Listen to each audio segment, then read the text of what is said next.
अस्सलाम वालेकुम रहमतुल्लाहि व बरकातुहू। दोस्तों, मैं हूं इरफान खान, एक बार फिर से आप लोगों की खिदमत में हाजिर हूं एक नया वीडियो लेकर, जिसका टॉपिक आपने थंबनेल में देख लिया है। वीडियो के शुरुआत में मैं ये साफ तरीके से बोलने की कोशिश करूंगा कि हमारे जितने भी सब्सक्राइबर हैं, चाहे वो किसी भी मीडियम के लिए हो, अगर आपको टीईटी आपके अगर पहचान में कोई न्यू कमर यानी कि जो न्यू स्टूडेंट है जिसने आज तक टीईटी दिया नहीं है, फ्रेशर जो डीएड फ्रेशर जो बीएड है, ये लोग जो है अगर है तो आप ये वीडियो उन तक ज़रूर पहुंचाइएगा, क्योंकि जितने भी मेरे सब्सक्राइबर है ये शिक्षक भर्ती वाले 90% है। कोई भी मीडियम का हो, अगर वो फ्रेशर है, टीईटी देना चाहता है, डीएड बीएड अभी में पास हुआ है, 1-2 साल पहले पास हुआ है, अभी डीएड चल रहा है, बीएड चल रहा है, तो ये वीडियो आपको ज़रूर देखना है। और इस वीडियो के देखने के बाद आपके टोटल कंसेप्ट्स मैं इस वीडियो के जरिए क्लियर करने की कोशिश करूंगा। एक ना एक मैं बारीक चीज़ इस वीडियो में 15 मिनट में बताने की कोशिश करूंगा। अगर ये वीडियो कोई टीचर हजरात भी देख रहे हैं, उनके पहचान में कोई, उनके आपस में कोई, उनके रिश्तेदार में कोई, उनके दोस्ताने वालों में अगर कोई है जो डीएड बीएड फ्रेश में हुआ है और वो टीईटी के बारे में जानना चाहता है और उसके एग्जाम की तैयारी के बारे में जानना चाहता है, तो ये वीडियो आप उन तक जरूर पहुंचाइएगा।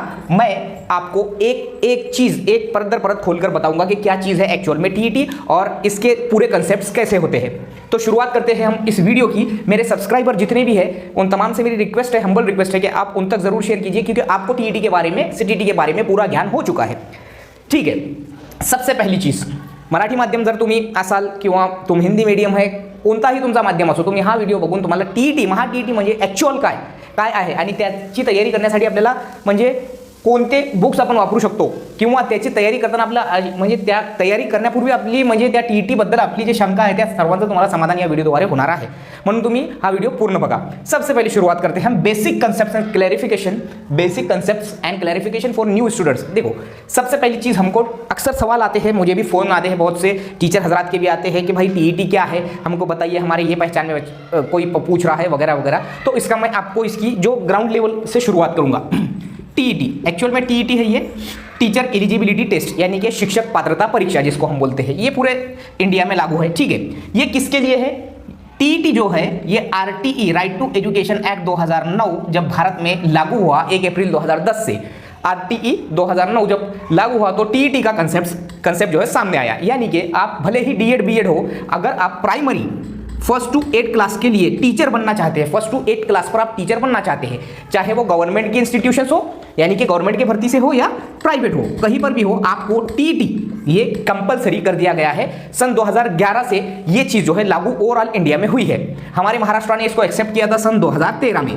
आज से 10 साल पहले जो है बुनियाद पड़ी हमारे महाराष्ट्र में टीईटी की, जिसको हम महा टीईटी बोलते हैं। पूरे इंडिया में उसके स्टेट के टीईटी का अलग अलग नाम है, महा टीईटी। ठीक है, अब इसमें बेसिक क्या है मैंने आपको यह हवाला देकर बताया। इसके बगैर आप प्राइमरी टीचर नहीं बन सकते। टीईटी के बगैर प्राइमरी टीचर के 2 लेवल होते हैं, जिसमें पहली से 5वीं होता है एज पर आरटीई, और 6ठी से 8वीं होता है। ठीक है, ये 2 लेवल में आपको पहली टीईटी का पेपर जो है 1st to 5th के लिए लागू होता है, और दूसरी टीईटी का जो पेपर आप पास होते तो आप 6 to 8 पर जो है ग्रेजुएट टीचर बोलकर लगते हैं, चाहे वो गवर्नमेंट इंस्टीट्यूशन हो या फिर वो प्राइवेट इदारे हो। महाराष्ट्र के हद तक मैं बात करूँ तो आपको टीईटी कंपलसरी है। ये है मोटी मोटी बात टीईटी की। पहले होता था कि हम डीएड पास करें तो इस पर जो है इसके बाद में कोई सीईटी वगैरह देकर, पहले तो डीएड के परसेंटेज पर लगते थे, फिर डीएड के बाद सीईटी लागू हुई, और 2013 से महाराष्ट्र में आपको अगर प्राइमरी टीचर बनना है तो डीएड के बाद में आपको 13 फरवरी सन 2013 का जीआर कहता है कि आपको प्राइमरी टीचर बनने के लिए टीईटी ये कंपलसरी कर दी गई है 13 फरवरी 2013 से महाराष्ट्र के अंदर हर प्राइवेट इदारे में और हर गवर्नमेंट इंस्टीट्यूशन में भर्ती होने के लिए। अब यहाँ पर कंसेप्ट ये है बेसिक कंसेप्ट। अब इसके अलावा 9 to 12 अगर आप कोई वीडियो देख रहे होंगे तो 9 to 12 को टीईटी होती नहीं है, वो लागू होंगी, आगे की बात है वो। ठीक है, ये था बेसिक कंसेप्ट, इसके बगैर आप टीचर नहीं बन सकते। अब जो है सबसे पहली चीज़ जो मैंने मेन अपना जो थीम है कि महा टीईटी 2024 जो है ये पहली बार ऑनलाइन होने जा रहा है, जैसा कि मैंने आपको वहाँ पर थंबनेल में भी बताया है। अब तक ये ऑफलाइन होता था, 2013 से तो 2023 तक 22 तक ऑफलाइन हुआ। इस बारी में ऑनलाइन, और आईबीपीएस की कंपनी जो है, आईबीपीएस जिसने हमारा टेट ली है, ये कंपनी जो है ऑनलाइन कंडक्ट करने जा रही है महा टीईटी का एग्जामिनेशन। इस बारी में ऑनलाइन होगा, और ऑनलाइन वैसे होगा जैसे सीटीटी टेट जो हुआ था उसी तरीके से होगा, लेकिन जो इसका पैटर्न है, जो सवाल है, जो सवालों का पैटर्न है, वो पूरे ओवरऑल इंडिया में सेम ही है। अब हम बात करते हैं बेसिक जो न्यू स्टूडेंट्स है, न्यू कमर्स है, उनके लिए इसमें 150 क्वेश्चन होते हैं। ठीक है, ये अदर कॉम्पिटिटिव एग्जाम के जैसे इसका जो है सिलेबस नहीं होता है। 150 सवाल होते हैं और हमारे पास 150 मिनट होते हैं। ठीक है, यानी कि 150 सवाल और 150 मिनट पेपर 1 में, और 150 क्वेश्चन पेपर 2 में, और उसको 150 यानी 2.5 घंटा जिसको हम बोलते हैं। ठीक है, ये 150 सवाल को 2.5 घंटा हमारे पास वक्त होता है, और इधर जो है 150 सवाल होते हैं। अब जो 150 सवाल में जो 5 सब्जेक्ट डिवाइड होते हैं, जिसमें पेपर 1 बहुत गौर से देखना है आपको। पेपर 1 जो होता है, पेपर 1 में होता है सबसे पहले लैंग्वेज 1, फिर आता है लैंग्वेज 2, उसके बाद आता है साइकोलॉजी, उसके बाद आता है मैथमेटिक्स और उसके बाद में आता है इन्वायरमेंटल स्टडीज। ठीक है, अब यहाँ पर गौर करने की बात है, महा टीईटी अगर आप दे रहे हैं या सीटीटी आप दे रहे हैं तो लैंग्वेज 1 जो होता है ये हमारे मीडियम पर डिपेंड होता है। जैसा कि एक बंदा है जो उर्दू मीडियम का है तो लैंग्वेज 1 जनरली उर्दू ही लेता है, मराठी वाला है तो मराठी ही लेता है। अब लैंग्वेज 2 में आपको ऑप्शन होता है, अगर आप उर्दू मीडियम है तो लैंग्वेज 2 में आप मराठी भी ले सकते हैं और इंग्लिश भी ले सकते हैं, मराठी या इंग्लिश दोनों में से एक ले सकते हैं। ठीक है, और जो मराठी मीडियम वाले होते हैं उनके लिए लैंग्वेज 2 में इंग्लिश होता है, यहाँ पर कोई दूसरा ऑप्शन नहीं होता है। लैंग्वेज 2 उनको जो है इंग्लिश ही कंपलसरी होता है। लैंग्वेज 1 जो है हमारे मीडियम पर डिपेंड होता है, वो हमारा जो मीडियम होता है वही हम लेते हैं, जैसा उर्दू वाला उर्दू मराठी। लैंग्वेज 2 में उर्दू मीडियम वालों को जैसा मराठी भी ले सकता है और इंग्लिश भी ले सकता है, दोनों में से कोई एक ले सकता है, आपका जिस पर कमांड है। बाकी साइकोलॉजी, मैथ्स और ये, अब ये 5 सब्जेक्ट है, 5 सब्जेक्ट जो है 30 के होते हैं यानी 150, ये हो गया 150 का पेपर फर्स्ट। ठीक है, अब अगर मैं बात करूं 6 to 8 के लेवल की यानी 6ठी 7वीं 8वीं के ग्रेजुएट लेवल की, तो यहां पर जब सेकंड टीईटी देते हैं तो ये गौर करने वाली बात है और यहां आपको गौर से सुनना है। अगर आपका ग्रेजुएशन आर्ट्स से हुआ है, बीए बीकॉम वगैरह, बीए बीकॉम या इसके अलावा कोई हुआ है यानी आर्ट्स फैकल्टी से हुआ है तो आपको पेपर 2 जो होता है वो सोशल साइंस देना होता है। ठीक है, अगर आपका BA Urdu, BA English, BA Marathi, BA BCom वगैरह वगैरह ये जो चीज़ें हुई है तो आपको सोशल स्टडीज़ के साथ में देना होता है पेपर 2। ठीक है, टीईटी का पेपर 2। अब पेपर 2 का अगर आप आर्ट्स से पढ़े हुए हैं और आप पेपर 2 साइंस से पास कर रहे हैं टीईटी का तो ये इनवैलिड सब्जेक्ट बोलकर आपको इन फ्यूचर में शिक्षक भर्ती से बात कर दिया जाता है, ये उसूल को ध्यान में रखो। ठीक है, सोशल स्टडीज से दूसरा पेपर आर्ट्स वालों को पास करना होता है। आर्ट्स में सभी आ गया, भाषा आ गई, उर्दू भाषा, मराठी भाषा, जो भी भाषा में आप हिंदी भाषा में पास करेंगे, BA history, geography, economics, political science, ये सब आर्ट्स में, तो सोशल साइंस सब्जेक्ट लेकर पास करना होता है। इसके लिए जो है पेपर 2 सोशल साइंस से। अब इसमें सब्जेक्ट क्या होते हैं, और जो बीएससी वाला होता है उसको साइंस मैथ्स ये पेपर 2, अगर वो बीएससी है तो उसको साइंस मैथ्स पेपर 2 लेकर पास करना होता है। ये 60 मार्क का, यानी कि इसको साइंस मैथ्स बीएससी वाले को 60 मार्क का टीटी 2 के पेपर में होता है और इसको 60 मार्क का सोशल साइंस होता है आर्ट्स वाले को, इतना डिफरेंस। अब इसमें से पेपर 2 में सब्जेक्ट कौन से होते हैं। पेपर 2 में सबसे पहले लैंग्वेज 1, फिर लैंग्वेज 2, उसके बाद में आता है साइकोलॉजी, उसके बाद में आता है तुम्हारा कंसर्न सब्जेक्ट, यानी कि अगर आप आर्ट्स वाले हैं तो 60 मार्क का सोशल साइंस, अगर आप साइंस वाले हैं तो 60 मार्क का साइंस एंड मैथ्स। ठीक है, आर्ट्स वाले को सेकंड पेपर में मैथ्स नहीं होता है, ना ही साइंस होता है। अब यहां पर जो होता है लैंग्वेज 1, जैसा मैंने कहा उर्दू मीडियम वाला है तो उर्दू लेगा, और लैंग्वेज 2 पर यहाँ पर उर्दू मीडियम वाला एक तो मराठी ले सकता है या फिर इंग्लिश ले सकता है, लेकिन मराठी मीडियम वाले को एक ही ऑप्शन होता है, वो लैंग्वेज 1 मराठी और सेकंड वो इंग्लिश चूज करता है। ठीक है, बाकी साइकोलॉजी यहाँ पर लेवल थोड़ा बढ़कर सवाल पूछता है, और यहाँ आर्ट्स में ये जो आर्ट्स बी जो सोशल साइंस में अगर आप है बीए वगैरह पास करे हुए हैं आप कोई भी सब्जेक्ट में, तो 60 मार्क के सोशल साइंस में क्या पूछता है, वो 4वीं से लेकर तो 10वीं तक का पूरा सोशल साइंस का या 8वीं से 9वीं तक का पूरा सोशल साइंस पूछता है, वो जो हमारी बाल भारती की किताबों में और जो हमारी एससीईआरटी की किताबों में होता है। साइंस मैथ्स में क्या पूछता है, जो जनरली 4वीं 5वीं का साइंस एंड मैथ्स जो होता है वहां से लेकर तो 10th तक का साइंस मैथ्स का टोटल जो एक मोटी मोटी बात बता रहा हूं मैं, तो वहां तक का आपका पूछता है, किताबों से ही पूछता है। ठीक है, तो ये होता है, ये मैंने बता दिया और आपको वो भी कंसेप्ट बता दिया मैंने कि पेपर 2 आपको सिलेक्ट करते वक्त में ये बात जहन में रखनी है कि आप आर्ट्स से है तो साइंस सब्जेक्ट ना चुने और साइंस से तो आर्ट्स सब्जेक्ट ना चुने, क्योंकि आप शिक्षक भर्ती में इनवैलिड सब्जेक्ट के घेरे में आकर शिक्षक भर्ती से बात हो सकते हैं। ठीक है, 2024 का मैंने कहा ऑनलाइन होगा, ये बेसिक कंसेप्ट पूरे क्लियर हो गए। टीईटी का क्या मकसद है, टीईटी का मकसद क्या है कि वो आरटीई 2009 जब लागू हुआ था तो उसके जो कायदा है, जो कानून है, जो कलम है, उसके अंदर ये टीईटी का उल्लेख हुआ था। इसका मकसद ये है कि किसी भी डिप्लोमा या डिग्री होल्डर जो अगर उसने डिप्लोमा टीचिंग में किया है या डिग्री किया तो उसके बाद में उसका जो है एलिजिबिलिटी टेस्ट और एक लेकर उसको एज ए टीचर नियुक्त किया जाए, ये उसका मकसद है आरटीई के हिसाब से।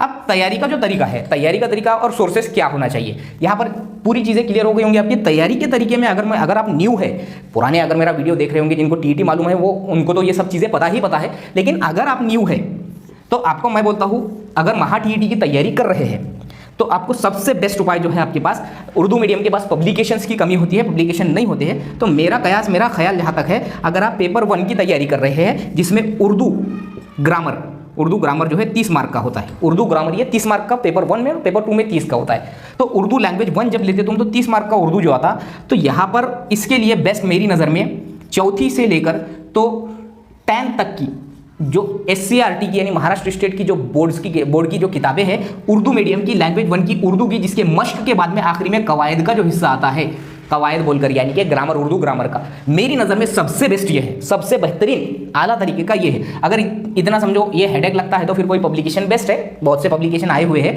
अगर आप में क्यूरियोसिटी है तो आप अच्छे से अच्छा पब्लिकेशन, एक आधा पब्लिकेशन लाकर पढ़ें और उसको बेहतरीन तरीके से अगर करें, क्योंकि बहुत ज़्यादा जम्बलिंग है उर्दू ग्रामर, ठीक है।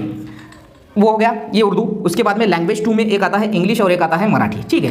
अब इंग्लिश जिसका ग्रामर परफेक्ट है, लैंग्वेज जो 2 है पेपर 1 में और पेपर 2 में, लैंग्वेज 2 चूज करते वक्त में दिल से डिसीजन और दिमाग से डिसीजन दोनों तरीके से लो, क्योंकि यहाँ बहुत कुछ मायने रखता है। अगर मेरा मराठी अच्छा है और मैं फिर भी इंग्लिश सेलेक्ट कर रहा, इसका मतलब मैं गलती कर रहा हूँ, 100% गलती कर रहा हूँ। अगर आपका मराठी और इंग्लिश, मराठी से अच्छा इंग्लिश है तो इंग्लिश चूज करो लैंग्वेज 2, और मराठी अच्छा है तो इंग्लिश चूज मत करो, मराठी आसान जाएगा। मराठी के अगर आप तैयारी इंग्लिश ग्रामर के लिए बहुत से पब्लिकेशन है, मराठी के लिए बाला साहेब शिंदे जो सबसे बेस्ट है। अगर आप मराठी ग्रामर की तैयारी टीईटी के लिए कर रहे हैं तो बाला साहेब शिंदे बोलकर ये सर है, इनके पब्लिकेशन है, इनके कम से कम अभी तक 15-17 जो है एडिशंस आ चुके हैं इनकी किताब के, और यूट्यूब पर भी इनका चैनल है बाला साहेब शिंदे सर का, सबसे बेस्ट मेरी नज़र में। ये मेरा पॉइंट ऑफ व्यू है कि महाराष्ट्र में ये एक ऐसा पब्लिकेशन है जो बहुत बेस्ट है मराठी ग्रामर के लिए, ठीक है। अब तीसरे नंबर पर आता है साइकोलॉजी। अब यहाँ साइकोलॉजी के अपने पास नोट्स अगर अवेलेबल हो जाते हैं जो हमने डीएड बीएड में पढ़े तो बेहतरीन हो जाएगा, नहीं तो फिर तुमको अगर कोई पब्लिकेशन अच्छे वाला अगर उर्दू मीडियम का मिल जाए तो वो भी अच्छा है। लेकिन डीएड बीएड के जो हमारे नोट्स थे पुराने, उसमें जो साइकोलॉजी था डीएड में खुसूसन, तो वो यहाँ पर बेस्ट रहेगा। या फिर बहुत से 1 लाइनर क्वेश्चन भी जो है मिल जाते हैं, पीडीएफ्स आते हैं तो पीडीएफ्स निकाल के रखना वगैरह वगैरह। साइकोलॉजी के लिए साइकोलॉजी अच्छा खासा टफ पूछता है वहाँ टीईटी में। उसके बाद आता है मैथ्स, ये है सबसे डेंजरस। पेपर फर्स्ट का जो मैथ्स होता है ये सबसे खतरनाक होता है मेरी नज़रों में, सबसे डेंजरस जो है सब्जेक्ट है यही है। इसमें ज़्यादातर जो है जिसको हम बोलेंगे 30 में से 10 से 12 सवाल या 10 सवाल तो भी वो ज्योमेट्री पर पूछता है। क्या पर पूछता है? ज्योमेट्री पर, और बाकी का अलजेब्रा पे पूछता है। लेकिन इसका लेवल अच्छा खासा टफ होता है, इसलिए मैं बार बार बोलूँगा यहाँ जब तुम तैयारी करेंगे मैथ्स की तो जो 4वीं 5वीं के बुक में जो बेसिक जो रहता, जो बेसिक मैथमेटिक्स से लेकर तो 8वीं तक की जो किताबें हैं गवर्नमेंट ऑफ महाराष्ट्र की, उसके अंदर बहुत अच्छे तरीके से समझाया हुआ है। तो ज्योमेट्री और अलजेब्रा तुम वहाँ से कर सकते हैं, या फिर बहुत सारे पब्लिकेशन आप अगर क्यूरियस है तो पब्लिकेशंस के जरिए भी कर सकते हैं, लेकिन अच्छे से अच्छे पब्लिकेशन का इस्तेमाल करो। ज्योमेट्री की बात करूँ मैं तो ज्योमेट्री और अलजेब्रा मिलाकर ये 30, लेकिन ये 30 बहुत ज़्यादा टफ सवालात होते हैं। इसमें मैं बोलूँगा कि 5th से लेकर तो 9th तक तो भी आपको अगर कर रहे हैं आप किताबों से तो समझना होगा, लेकिन उतना टाइम आपके पास नहीं होगा तो आप पब्लिकेशन ला सकते हैं। लेकिन शॉर्टेस्ट ट्रिक्स आपके पास अगर है मैथ्स के और आप एक्सप्लेन अच्छे से जो है वजाहत के साथ मैथ्स के सवालों को हल कर सकते हैं तो आपका अगर बेसिक पक्का है तो कोई मसला नहीं है। उसके बाद में आता है लास्ट सब्जेक्ट हमारे पास माहौलियात, जिसको हम ईवीएस कहते हैं या पर्यावरण परिसर अभ्यास कहते हैं मराठी में। परिसर अभ्यास के लिए मेरे नज़र में आपका जनरल साइंस और जनरल नॉलेज बहुत पक्का होना जरूरी है, यानी कि बेसिक जनरल साइंस और बेसिक जनरल नॉलेज इसमें पक्का होना। अब ये ईवीएस कहाँ से पूछता है? वो वही छत्रपति शिवाजी महाराज की जो 4थी में जो बुक है वहाँ से जो शुरुआत होती है, उसका जो उसके अंदर का जो तारीख शहरियत जोग्राफिया है, 4थी में का तारीख शहरियत जोग्राफिया तो 8वीं तक का सबसे बेस्ट है। 4थी से 8वीं तक का तारीख शहरियत जोग्राफिया निचोड़ दो, उसके नोट्स बना दो और उसी तरीके से पढ़ो, तरतीब से किताबों से होते हुए तरतीबवार पढ़ो, बहुत फायदा होगा इसमें। ये एक मेरा जो है जिसको बोलेंगे पॉइंट ऑफ व्यू है। इसमें अगर आप अपने तरीके से भी अलग अलग कर सकते हो तो, लेकिन बाल भारती की SCRT की जो किताबें हैं 4थी से 8वीं की, अगर ईवीएस की तैयारी कर रहे होंगे जिसमें तुम साइंस भी आ गया, ज्योग्राफी भी आ गया, हिस्ट्री भी आ गया और इको तो नहीं है इसमें, ठीक है, ये तीनों भी, और ईवीएस मैं मेन सब्जेक्ट ही भूल गया, और ईवीएस माहौलियात का जो सब्जेक्ट होता है 4वीं 5वीं में वो, ठीक है। तो ये 4-5 का जो है 4थी से 8वीं तक का ये चीज़ें छत्रपति शिवाजी महाराज के ऊपर कम से कम 2 सवाल से 3 सवाल कंपल्शन होते हैं, इसलिए पूरी किताबों को अगर इकट्ठा कर पढ़े तो बेहतरीन रहेगा। फरवरी के अंदर वो जो है एग्जाम कंडक्ट करने का उनका नियोजन है, ऐसा उन्होंने अंदाज बयान किया है, और अधिवेशन के बाद उसका जो है जाहिरात भी आने के चांसेस है। ये है तैयारी का तरीका और उसके सोर्सेस। अब ये मैंने जितनी चीज़ें बताया इसमें आप स्पेशल अगर कोई बड़ा पब्लिकेशन आ जाता है तो उसमें कोई शक नहीं कि आप उससे करो, लेकिन अगर आप पब्लिकेशंस की तैयारी करने के फेवर में नहीं है तो आप मेरे बताए हुए चीज़ों को बहुत अच्छे तरीके से करके बहुत सी चीज़ें आप उससे कवर कर सकते हैं। फ्रेशर अगर आप है तो ये बहुत बेहतरीन तरीका है। अब ये टीईटी कहाँ काम आती है? टीईटी जो है अगर आप पास करते हैं तो इसके बाद में आपको गवर्नमेंट ऑफ महाराष्ट्र का टैट एग्जाम देना पड़ता है, जिसको हम teacher aptitude and intelligence test कहते हैं। ये यानी शिक्षक भरतीसाठी तुम्हाला द्यावी लागणारी ही एक मोठी परीक्षा आहे जे 200 गुणांची असते, म्हणजे शिक्षक अभियोगिता चाचणी। अब टीईटी पास करने के बाद आपको देना होता है टेट, यानी शिक्षक भर्ती का ये मेन परीक्षा, ये ऐसा समझ लो प्री और ये मेन, पूर्व आणि मुख्य। अब यहाँ पर ये देना होता है। इसके बगैर अगर आप प्राइमरी टीचर पर बनना चाहते हैं 1st to 8 के लिए तो यहाँ से आपको यहाँ जाने के लिए सिर्फ डीएड में 90 और डीएड में 95%, बीएड में 95%, ये चीज़ नहीं चलेगी। ये लेवल पर 1 to 5 की पहला टीईटी और 6 to 8 का दूसरा टीईटी अगर आप पास है तो ही आप ये टेट दे सकते हैं। अगर आप डीएड है और सिर्फ पहला पेपर पास है तो आप सिर्फ 1 to 5 के लिए अप्लाई कर सकते हैं। और अगर आप डीएड और ग्रेजुएशन, डीएड प्लस ग्रेजुएशन, जैसा कि 6 to 8 के लिए कंडीशन क्या है, 1 to 5 के लिए डीएड के साथ में टीईटी या सीटीईटी एक, और 6 to 8 के लिए डीएड के साथ में कोई भी ग्रेजुएशन, बीए, बीएससी, बीकॉम जो भी आता होगा वो, और टीईटी या सीटीईटी 2, ये चीज़ें। अगर आप डीएड नहीं है, सिर्फ ओनली बीएड है, तो बीएड के साथ में टीईटी 2। टीईटी 2 कौन सा? जिसमें आपका ग्रेजुएशन हुआ है, यानी साइंस में है तो साइंस के सब्जेक्ट के साथ, और आर्ट्स में अगर आपका बीए है, सॉरी ग्रेजुएशन है, तो आपका सोशल साइंस के साथ टीईटी 2 या सीटीईटी 2 पास होना जरूरी है। ये है उसका मेन फायदा अगर आप प्राइमरी टीचर बनना चाहते हैं। अगर आप 9 से 12 के लिए अप्लाई कर रहे हैं तो आपको टीईटी की जरूरत नहीं है। अब एक सबसे मेन चीज, सबसे मेन थीम मैं बताऊंगा, सीटीईटी और टीईटी ये इक्वल है क्या, ऐसा सवाल पूछे जाते हैं। यानी कि अगर ये पास नहीं भी करे और ये कर दिया तो चलता है? तो जवाब है यस। क्यों? 14 नवंबर 2017 का महाराष्ट्र शासन का शुद्धि पत्रक कहता है कि अगर आपके पास सीटीईटी भी है तो आप शिक्षक भर्ती महाराष्ट्र के लिए एलिजिबल है। सीटीईटी जो है ये सेंट्रल की जो है टीईटी होती है। अगर आप ये भी पास है और टीईटी पास नहीं भी है तो चलता। अगर आप फ्रेशर है, अभी मेरा वीडियो देख रहे हैं, आप देने वाले हैं, फर्स्ट टाइम है, तो टीईटी जरूर अटेम्प्ट करो इस बारी की, लेकिन आप साथ साथ सीटीईटी के भी मौके छोड़ो मत। तो ये वीडियो के जरिए मैंने बहुत से बेसिक कंसेप्ट बताने की कोशिश किया। ये वीडियो स्पेशल मेरा जो फ्रेशर डीएड बीएड है, जो फर्स्ट टाइम टीईटी देने वाले हैं, जिनका एडमिशन डीएड में बीएड में है, जिनका अभी जस्ट लास्ट सेमेस्टर हुआ है, उनके लिए स्पेशल है। ये वीडियो मेरा कैसा लगा? अगर आपको अच्छा लगा तो आपके करबो जवार वाले जो भी नजदीक के नियरेस्ट एंड डियरेस्ट उन तक भी पहुंचाओ। इसके अलावा अगर आप देख रहे होंगे और आपके पहचान में कोई है, आपके रिश्तेदार में कोई, तो उन तक भी ये वीडियो पहुंचाओ। और वीडियो अच्छा लगा क्या मुझे कमेंट में जरूर बताओ। वीडियो अच्छा लगा होगा तो मुझे कमेंट में बताओ, लाइक कमेंट और शेयर जरूर करो। और वक्त बोर्ड की हमारी सीरीज इंशाल्लाह कंटिन्यू रहेंगी, क्योंकि उसके एग्जाम को 1 हफ्ता ही बाकी है। मिलेंगे अगले वीडियो में अच्छी मालूमात के साथ, अच्छे कंसेप्ट के साथ और अच्छी इंफॉर्मेशन के साथ। अस्सलाम वालेकुम।